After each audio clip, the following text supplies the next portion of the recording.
சரவண பவ, பாலும் தெளிதேனும் பாகும் பருப்பும் இவை நாளும் கலந்தனக்கு நான் தருவேன், கோலம் செய் துங்க கரிமுகத்து தூமணியே நீ எனக்கு சங்கத்தமிழ் மூன்றும் தா. அன்பர்கள் அனைவருக்கும் ஆதித்ய சொர்ணலட்சுமியின் ஆத்ம வணக்கங்கள். இந்த பதிவு மிகச் சிறப்பான பதிவு. வருகின்ற 2026 ஆங்கில புத்தாண்டுக்குரிய சிறப்பான பலன்களை துல்லியமான பலன்களாக காணவிருக்கிறோம். அனைவருக்கும் உளம் கனிந்த ஆங்கில புத்தாண்டு நல்வாழ்த்துக்கள். இந்த 26ஆம் வருடம் எப்படி இருக்கும்னு எல்லாருக்கும் ஒரு ஆர்வம் அப்படின்னு சொல்லலாம். ஏன்னா சென்ற ஆண்டுலாம் நிறைய ஒரு ஃப்ளெக்சிபிள் இல்லாமல் கஷ்டங்களையும் துன்பங்களையும் துயரங்களையும் கடந்து வந்திருக்கும். பெரும்பாலுமே அதில் எப்படின்னா ஒரு 25% கொஞ்சம் கஷ்டம், ஒரு 25 பேர் கொஞ்சம் பாசிபிளாக வந்திருப்பாங்கன்னு சொல்லலாம். இந்த வருடம் எப்படிமா இருக்கும்? ஏன்னா இதனுடைய கூட்டுத்தொகை பார்த்தீங்கன்னா 1 வரும். 2026 மொத்த கூட்டுத்தொகை நம்மளுக்கு 3 என்ற குருவுடைய ஆதிக்கத்தில் வரும். அதே போல் தமிழ் வருடமும் 40வது வருடமான பராபவ வருடம் நம்மளுக்கு சித்திரை மாதம் ஆரம்பிச்சிடும் சொல்லலாம். இந்த வருடங்கள் நம்மளுக்கு எப்படி இருக்கும் அப்படின்றவங்களுக்குலாம் ஓரளவு நம்மளுக்கு ஒரு ஏற்றத்தாழ்வுகளோட கொஞ்சம் அனைத்து விதமான ஒரு சூழலையும் கொஞ்சம் நெருக்கடியாக கடந்து வரா மாதிரி இருக்கு. நம்ம சமுதாயத்திலையும் சரி, டே டு டே லைஃப்லையும் சரி, உலக லெவல்லையும் சரி, நம்ம எப்படி இதெல்லாம் கடந்து வரலாம் அப்படின்னு பார்க்கும்போது எப்பயும் நம்மளுக்கு சிம்மத்தில் கேதுவும் கும்பத்தில் ராகுவும் இருக்கும்போது கோச்சாரத்தில் நம்மளுக்கு சூரியன் கேந்திரங்களில் வரும்போது மிகப்பெரிய அதிரடியான அரசியல் மாற்றங்கள் உலக தலைவர்களுக்கெல்லாம் ஒரு பெரிய ஒரு நெருக்கடிகள் இக்கட்டான சூழல்கள்லாம் ஏற்படுறது. ஏற்கனவே பார்த்தீங்களா ட்ரம்ப் என்ன போடுறாருன்னு. அதுக்கப்புறம் பார்த்தீங்கன்னா குருவானவர் இப்போ காற்று ராசியில் இருக்கிறவர் பிரளய ராசியில் வருவார். ஏற்கனவே நமக்கு சனி பிரளய ராசியில் அமர்ந்திருக்கிறார். இங்கே சனியும் குருவும் வேற பார்த்து கொண்டு வாங்க அப்படின்னு சொல்லலாம். அப்போ எப்படி இருக்கும்? இன்னும் புகழ்பெற்ற செலிபிரிட்டிஸ், அரசியல் தலைவர்கள், அது மட்டும் இல்லாமல் ஒரு சினிமா துறையை சார்ந்தவர்கள், கலைத்துறையை சார்ந்தவர்கள் அப்படின்றவங்களுக்குலாம் நல்ல ஒரு ஆரோக்கியம், அதே போல் அவங்க ஒரு பாதுகாப்பாக சேஃப்டியாக இருக்கணும். எப்படியாவது அவங்களுக்குடைய ஒரு உயிருக்கு பாதுகாப்புக்கு ஒரு பிரச்சனை, ஒரு இக்கட்டான சூழல் இதெல்லாம் வரும் அப்படின்னு சொல்லலாம். விலைவாசி நாளுக்கு நாள் உயருது. அம்மா தங்கம் விலை குறையுமாம்மா? இதுதான் எல்லோருடையும் எதிர்பார்ப்பா இருக்கு. தங்கம் இனிமேல் விலையெல்லாம் குறையும்னு நம்ம எதிர்பார்க்க வேணாம். இருக்கிற சூழலை இன்னும் நம்ம சிறப்பாக கடந்துடணும். விவசாயம் நல்லா செழிக்கும். அதே போல கால்நடைகள்லாம் ரொம்ப சிறப்பாக இருக்கும், செழிப்பு பெறும். புது புது மருந்துகள் கண்டுபிடித்தாலும் புது புது வியாதிகள்லாம் பெருகும் அப்படின்னு சொல்லலாம். தொழிலாளர்களுக்கு ரொம்ப நசுக்கப்படுவார்கள். தொழில்துறை சார்ந்த ஒரு பிரச்சனைகள், முதலாளித்துவம் தொழிலாளர்களுக்கும் ஒரு போர்க்கொடி தூக்குறது, ஆன்மீகம் அரசியல்வாதிகளுக்கு இடையே ஒரு வாக்குவாதம், காரசார வாக்குவாதங்கள்லாம் நடைபெறுவது, வெயில் காலத்துல மழை பெய்யறதும், அதே போல மழை காலத்துல வெயில் அடிக்கிறதும், இந்த மாதிரி இந்த பஞ்சபூதங்களுடைய இயக்கமே மாறி மாறி இருக்கும். ராகுவுடைய ஆதிக்கம் அதிகமா இருக்கக்கூடிய காலத்துல யாரை நம்புறது, யாரை நம்ம நம்பாம இருக்கிறதுலாம் ரொம்ப கஷ்டமாயிடும். அதுக்கப்புறம் டிசம்பர் எண்டில் வேற உங்களுக்கு ராகுக்கு இது பயிற்சி ஆகும். அப்ப எப்படி இருக்கும்? இதுக்கு மேல இருக்கும். பெண் குழந்தைகளுடைய பாதுகாப்பு கவனமா இருக்கணும். ராசி தனுசு லக்னத்திற்கு இந்த 26 எப்படி இருக்கும் அப்படின்னு பார்க்கும்போது தனுசு அதிரடியாய் களமிறங்கி தடம் பதிக்கும்னு சொல்லலாம். ஜூனுக்குள்ள எல்லா வேலைகளையும் சிறப்பாக முடித்துக்கொள்ளணும். ஏற்கனவே நாளில் சனி இருந்து நிறைய தடைகளை போட்டு கொண்டிருக்கிறார். எதையுமே சிறப்பாக செயல் முடியல. ஏற்கனவே எங்களுக்கு 6 உரு இருந்து கொடுத்த அந்த வலியும் ரணங்களுமே இனிமே போகாம நிறைய கடன் பிரச்சனை, ஒரு குடும்பம் சார்ந்த பிரச்சனை, சிங்கிள் பேரண்ட்ஸ்லாம் இந்த தனுசுல நிறைய இருக்கும்.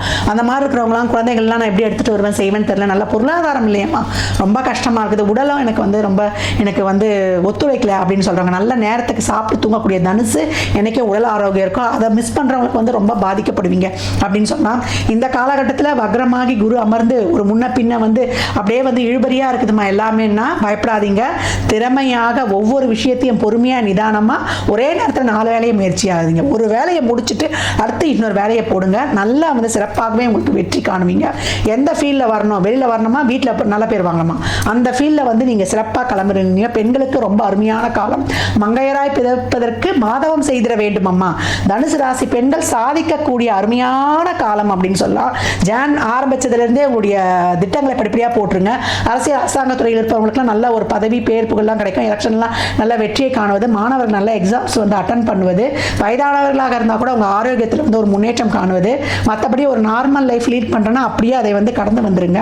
கணவன் மனைவி கூடயே இருந்த அந்த பிறக்குகள் ஒரு சிலர்ல அந்த லைஃப்பை முடித்துக் கொள்றது, பேசி காம்ப்ரமைஸ் பண்ணி, இல்லை நல்ல தசாபுத்தியாக இருந்தால் இணைவது, இல்லை திருமண வாழ்க்கை ஒரு சிலருக்கு நல்லா சிறப்பாக கூடுவது. ஒரு 30-32 வயசு ஆயிடுச்சு திருமணம் ஆகாதவர்களாம் இந்த ஜூனுக்குள்ள முடித்துக் கொள்கிற அளவுக்கு ரொம்ப சிறப்பாகவே இருக்குது அப்படின்னு சொல்லலாம். இப்போ உங்களுக்கு என்னென்ன திட்டங்கள் வேணுமோ செய்யணுமோ அதற்கான முயற்சிகளை ஏற்படுத்தி நல்ல ஒரு ஸ்டாண்ட் பண்ணிருங்க. அதை அப்படியே நம்ம எடுத்துக்கொள்ள வேண்டியது. ஜூனுக்கு 2க்கு பிறகு ராசி 8ஆம் இடத்தில் உச்சமாவார். அப்போ வம்பு வழக்கு வியாஜியங்கள் எதுலையும் போகக்கூடாது. ஆக்கப்பூர்வமான பணிகளை மட்டும்தான் மேற்கொள்ளணும். தேவையில்லாத வேலைகளை நம்ம சிந்திக்கவோ செயல்படுத்தவோ கூடாது. விரயங்கள் அதிகப்படியாக இருக்கும். இந்த காலகட்டம் ஒரு சேரிட்டி தான தர்மத்துக்கு தர்மத்தில் ஈடுபடுவது, கோயில்களில் உழவார பணியை செய்துட்டீங்கன்னா அஸ்வமேத யாகம் செய்த பலன் உங்களுக்கு கிடைச்சிடும்.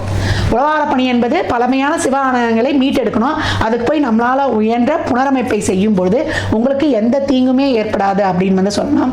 தனுசுக்கு இந்த காலகட்டம் ஏற்படக்கூடிய விரயங்களை சுப விரயங்களாக மாற்றிக்கொள்வதற்கு நீங்க எப்போ வந்து சம்பளம் வந்தோன்னா ஒரு பகுதியை வந்து தான தர்மத்துக்கு எடுத்து வச்சிருங்க. எப்பவும் வியாழன், ஞாயிறு, செவ்வாழை ஒரு சாப்பாடு வந்து வாங்கி கொடுத்துருங்க. இல்லை எப்போ வெளில போறீங்களோ ஒரு அன்னதானம் பண்ற மாதிரி சூழல் ஏற்படுதோ ஒரு 11 ரூபா ஒரு வாட்டர் பாட்டில் தண்ணி, எலுமிச்சங்க ஊறுகாய், ஒரு இனிப்போட ஃபுல் மீல்ஸ் வாங்கி கொடுத்துட்டீங்கன்னா உங்களுடைய கர்மா அப்படியே கேன்சலிங் ஆகிடும். உடல் ஆரோக்கியம் கவனம். பெண்களாக இருந்தால் கர்ப்பப்பை சம்பந்தப்பட்ட பிரச்சனை, ஒரு இருதய சம்பந்தப்பட்ட பிரச்சனை, அதே போல் டைஜஷன் சம்பந்தப்பட்ட பிரச்சனைகள்லாம் ரொம்ப கவனம் வேணும். பெண்களுக்கு இந்த காலகட்டம் வந்து தேவையில்லாத ஒரு கணவன் வீட்டு வழி, நம்ம அம்மா வீட்டு வழிலாம் எந்த ஒரு வாக்குவாதத்தையும் வச்சுக்கொள்ளாதீங்க. எது சொன்னாலும் சரி அப்படின்ட்டு போயிடுங்க. எந்த நேரத்தில் எந்த பிரச்சனை உருவாகும் என்றே தெரியாது. ஒரு சில பிரச்சனைகளுக்கு வந்து முற்றுப்புள்ளி வைக்கிற மாதிரி 8ல் வரக்கூடிய பிற்பகுதியில் வரக்கூடிய கேதுவும் வந்து இணைஞ்சிருவார் வருட எண்டில். அப்போ அந்த ஒரு பிரச்சனையெல்லாம் தீர்க்கிற கொள்ளக்கூடிய அளவுக்கு ஒரு சிறப்பான சூழல் ஏற்படும்.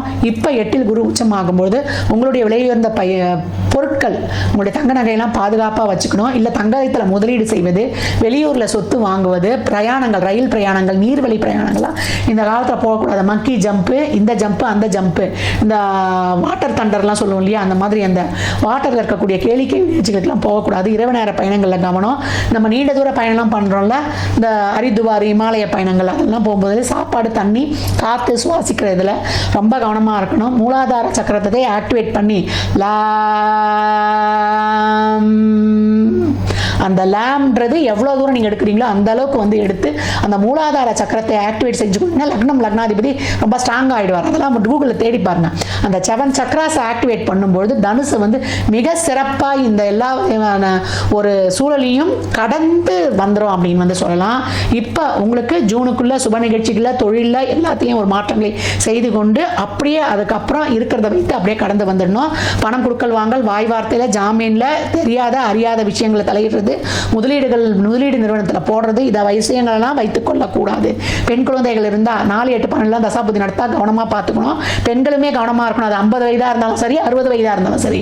பெண்களுக்கு பாடையில் பழுதுன்னு ஒரு வார்த்தையே இருக்குது. எந்த சூழலுமே அரசியல் அரசாங்க தொழிலெலாம் இருக்கிறீங்கன்னா ரொம்ப கவனமாக இருந்து கடந்து வரந்துடும். எல்லாரும் சொல்கிறதையும் நம்பி ஏமாந்து மோசம் போகக்கூடாது. நம்பி ஏமாறக்கூடிய சூழல் ஜூனுக்கு அப்புறம் ரொம்ப கவனம், அதிகவனம். இந்த சூழலில் இருந்தெல்லாம் கடந்து வருவதற்கு நீங்கள் சொல்லக்கூடிய மந்திரம் என்னன்னு கேட்டிங்கன்னா, ஓம் ஏகத்தந்த கணபதியே நமக. இதை சொல்ல சொல்ல சொல்ல நாளில் இருக்கக்கூடிய சனி உங்களை முன்னேற விடாமல் உங்களை போன உடனே ஒரு ஸ்டெப்பு பிடிச்சிருக்குது இல்லையா, ஒரு பிரச்சனை, தேவையில்லாத வம்பு வழக்கு வியாஜியங்கள் எடுத்து வந்து கொடுக்குது இல்லையா, அதையெல்லாம் வந்து ஒன்றுமே செய்யாது. அந்த பிரச்சனையெல்லாம் இன்று போய் நாளை வாங்க டாட்டா காட்டும். அந்த மாதிரி ஒரு சிறப்பான சூழல் இப்போ அமையும் அப்படின்னு வந்து சொல்லலாம். நீங்கள் வழிபடக்கூடிய அம்பாள் யாருன்னு கேட்டிங்கன்னா அருமையான அம்பாள். இந்த அம்பாளை சொல்லும் போதே என் உள்ளம் அவ்வளோ பூரிக்குது. சிறுவாச்சூர் மதுரகாளி அம்பாள். அந்த அம்மாவை வழிபடும் பொழுது அம்மா அவங்க தலைமாட்டில் வந்து அப்படியே உங்களை வந்து காத்து நிற்பாள் அப்படின்னு சொல்லலாம். அந்த சிறுவாச்சூர் மதுரகாளிக்கு ரொம்ப சிறப்புகள் இருக்குது. முடிந்தால் அந்த இடத்துக்கு எப்போ நேரம் கிடைக்குதோ போயிட்டு வாங்க. அப்படி இல்லை, அந்த அம்மாவை டவுன்லோட் பண்ணி நீங்கள் செவ்வாய், வியாழன், ஞாயிறில் ஒரு இழுப்பெண்ணெய், ஒரு நல்லெண்ணெய், ஒரு நெய் தீபம் ஏற்றும் பொழுது உங்களுக்கு ஒரு பாதுகாப்பான கேடயமாக அம்மாவுடைய அனுகிரகம் இருந்து அருளாசியோடு வெற்றிகரமாக பயணிப்பீர்கள். தனுசு ராசி லக்னத்திற்கு என் நல்வாழ்த்துக்களை தெரிவித்துக் கொள்கிறேன்.